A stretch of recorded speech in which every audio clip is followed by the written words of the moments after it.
ગૌમાત્રનું કલ્યાણ થાવ. સોની ગામે સરસ 300 ગૌમાતાની સેવા કરે છે, બદલ બધાને ખૂબ અભિનંદન. અને તમારું ગામ એક સરસ મજાનું આ વન બનાવી અને 100 વીઘાનું આટલું સરસ ગૌચરનું કામ કરે છે. ગુરુદેવ જ્ઞાનરક્ષિત મહારાજનું પ્રેરણા લઈને સંસ્કાર કાંઠામાં પણ આ ગામ જોડાયું છે, માટે તમને ખૂબ બધાને વંદન અને અભિનંદન. આજે હમણાં દાંતીવાડા યુનિવર્સિટીમાં જતો સાહેબ સાથે અને તેના બધા શિક્ષકોનું આજે કોન્ફરન્સ હતું, એમાં થોડીક વાત કરીને આવ્યો. આપણને બધાને જ ખબર છે કે આપણું જીવન એ ગૌમાતાને આધારે છે.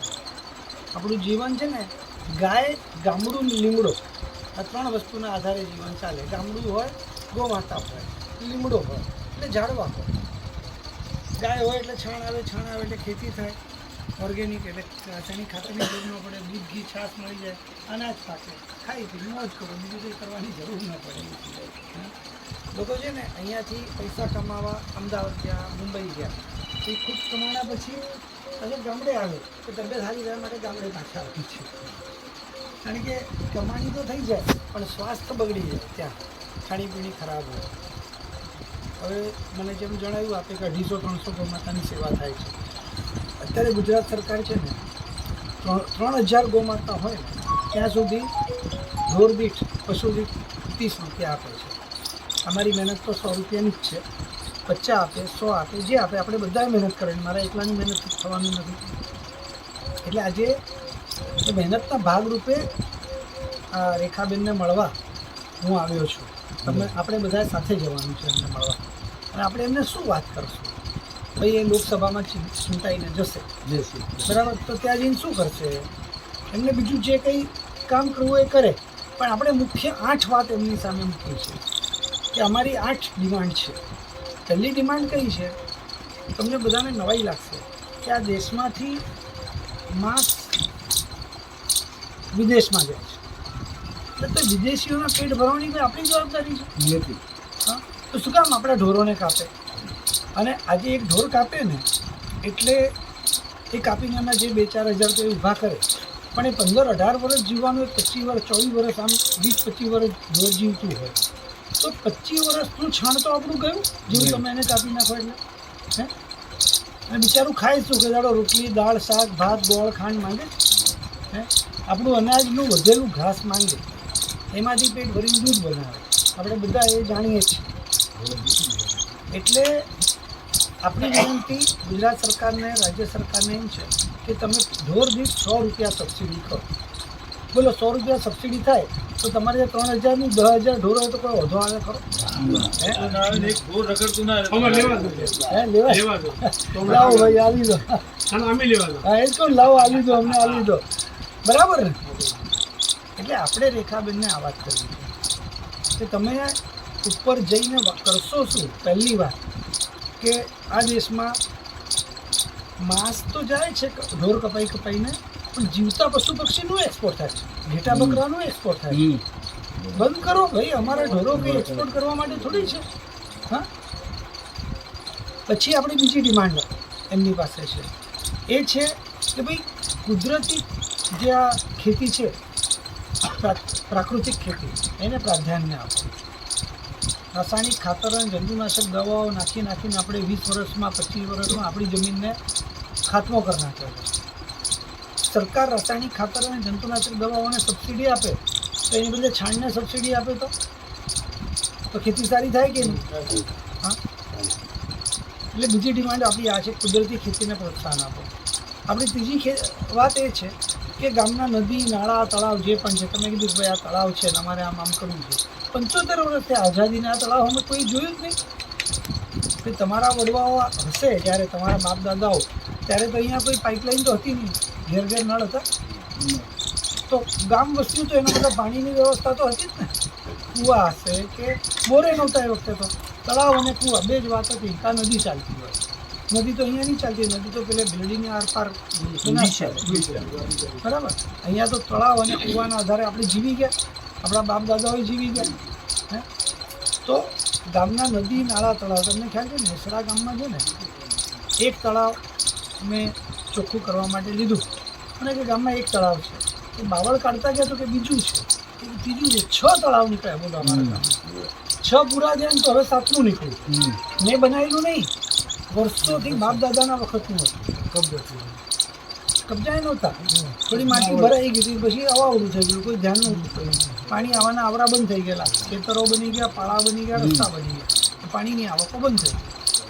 એટલે આપણા ગામના નદી નાળા તળાવ એમ નહીં કે દીપક ગયા એટલે એક તળાવ ચોખ્ખું કરીને મૂકી દો. તમારા ગામમાં કેટલા તળાવ છે? બધા ચોખ્ખા થવા જોઈએ. 8 છે, 5 કર્યા ને? હા, જે હોય એ ચોખ્ખા કરો તો પાણીનું રિચાર્જ વધે, કૂવામાં પાણી વધારે આવે, બોરમાં પાણી વધારે આવે, ખેતીમાં જ ફાયદો થવાનો છે. પછી આપણી ચોથી ડિમાન્ડ છે જંગલ ખાતું છે ને, પહેલાં બાવળ આવી ગયું, પછી શું બાવળ આવી ગયું, હમણાં કોર્નિકોર્પસ આવી ગયું. એટલે પણ અમારા દેશમાં ઘણા ઝાડવા છે ભાઈ, વડલોય છે ને, પીપળોય છે ને, ઓબોય છે ને, અમલીય છે ને, લીમડોય છે ને, કુંબરોય છે, જાંબુડીઓ છે. અમારામાં આવો ને દેશી વૃક્ષો, તમે આ બધું ફોરેનથી હું કામ લાવો? એના રૂપિયા લાગે. અહીંયા ઝાડવું 50 રૂપિયાનું મળતું, એ લોકો 5000નું ઝાડવું લાવે. અને ઝાડવું આપણે શું કામ આવે? નથી એને ફળ આવતા, કાંટા હોય, બરાબર. એટલે આ વાત દબાઈને કરવી છે. પછી આપણે એ કેવું છે, માછીમારીને ખૂબ પ્રોત્સાહન આપે છે. એના કારણે શું થયું છે ખબર છે? નદીઓમાંથી હવે માનો કે તળાવમાં એમાં માછલા હોય ને તો તળાવ ચોખ્ખા રહેતા, બરાબર. માછલી કાઢી નાખો તો શું થાય? નદીને પાણીને ચોખ્ખું કોણ કરે? તો કોઈ ખાતું હોય એ પોતાની જે ખાય એ અલગ વાત છે, પણ પૈસા આપી આપીને તમે માછલી ખાઓ, તમે અંડા ખાઓ, એવો ધંધો કરવાની ક્યાં જરૂર છે? તો પૈસા આપી આપીને એમ જ પણ તમે બાજરો ખાઓ, તમે મકાઈએ ખાઓ, હા, એવું એ કહી શકાય ને. પછી ભારતની તમામ 19,500 ગૌશાળા પાંજરાપોળ છે. એટલે મારી વાત ભારત સરકાર સામે આ છે કે ભારતની તમામ ગૌશાળા પાંજરાપોળને રોજના 100 રૂપિયાની સબસિડી આપે, બરાબર. માન્ય છે ને તમને બધા?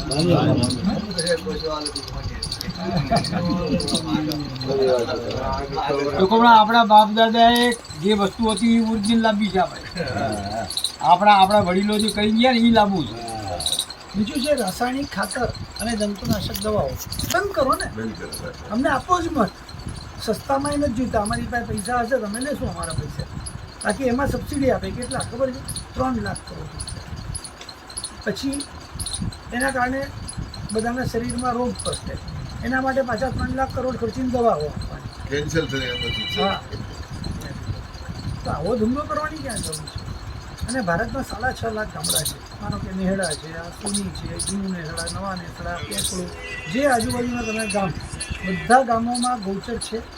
જેમ પેલા ભાઈ હતી સિંગા આપી દીધું પ્રેમથી, બરાબર. એમ દરેક ગામમાં 25, 50, 100, 200 એકર ગૌચર હતું અને છે. આપણે આ ગૌચરો ચોખ્ખા કરી, જેમ અહીંયા તમારે કાર ફેન્સિંગ થાય છે, દરેક ગામડાએ આ કરવું પડશે. અને એ ગામડામાં એ ગૌચર ચોખ્ખું થાય, ઢોર એમાં હવા જ્યાં ચરે, બરાબર. એનું છાણ છે એ વારાફરતી બધા ખેડૂતો લે, પોતાના ખેતરો સુધારે. અને તમારા ખેતરમાં ઘાસ વધ્યું હોય તો માનો કે આવા ગૌચરોમાં ગમાણ વગેરે કરી હોય, એ કટર મશીન નાખી દીધું હોય, તમારે જવાનું, તમારું ઘાસ કટિંગ કરી અને ગમાણમાં નાખવાનું. ગાયો મસ્ત તેથી ખાયા કરે. ગાય છે ને આમ સહિયારું જીવ છે. તારી ગાય ને મારી ગાય એવું કોઈ નથી. ગૌચરમાં જાય એટલે બધા ગાય ખાય જ છે ને. તો મારી ગાય 5 કિલો ખાય ને તમારી 6 કિલો ખાય એવું ના હોય. તો એવું સહિયારું આયોજન, આ 8 મુદ્દાઓ આપણે આજે રેખાબેનને કહેવાના છે, બરાબર છે. એટલે મારે ડૉક્ટર રેખાબેન ચૌધરીને આ વિનંતી કરવાની છે. કયું ગામ આપણે? એટલે તમે બધા પણ આવો, આપણે બધા સાથે મળીને વિનંતી કરીએ. આમ તો આપણે એમને નહીં, તમે અહીંયા જ આવો એમ રેખાબેન, એમનો થોડો પ્રોગ્રામ ગોઠવાયેલો છે. કંઈ વાંધો નહીં, અમે તમારી પાસે આવીએ અને તમારી પાસે આવીને તમને વિનંતી કરીએ કે તમે ચૂંટાઈ તો જશો.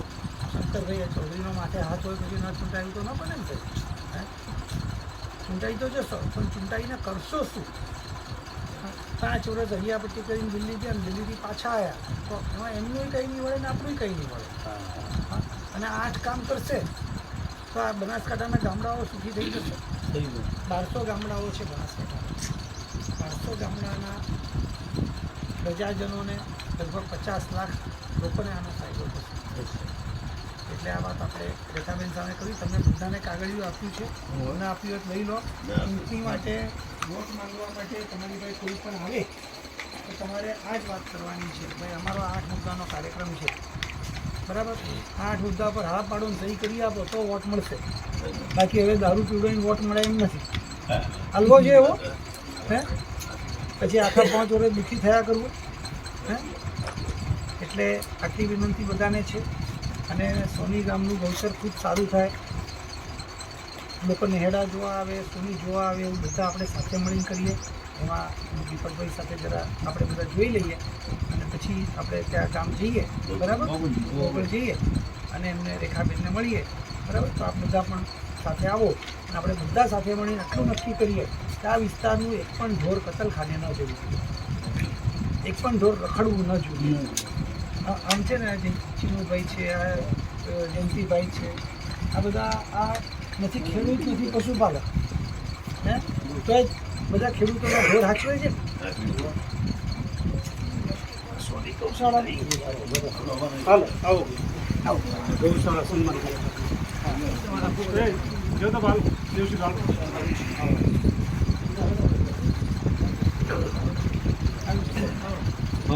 તમે આવો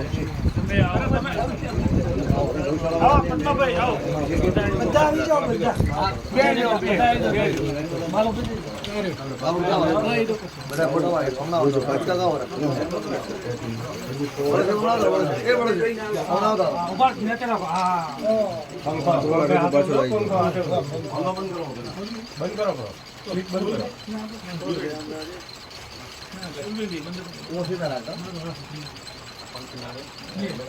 बोल गौ माता की जय, जीव मात्र का कल्याण हो, गौ माता की जय. खूब खूब धन्यवाद. एक फोटो हजू लेશું.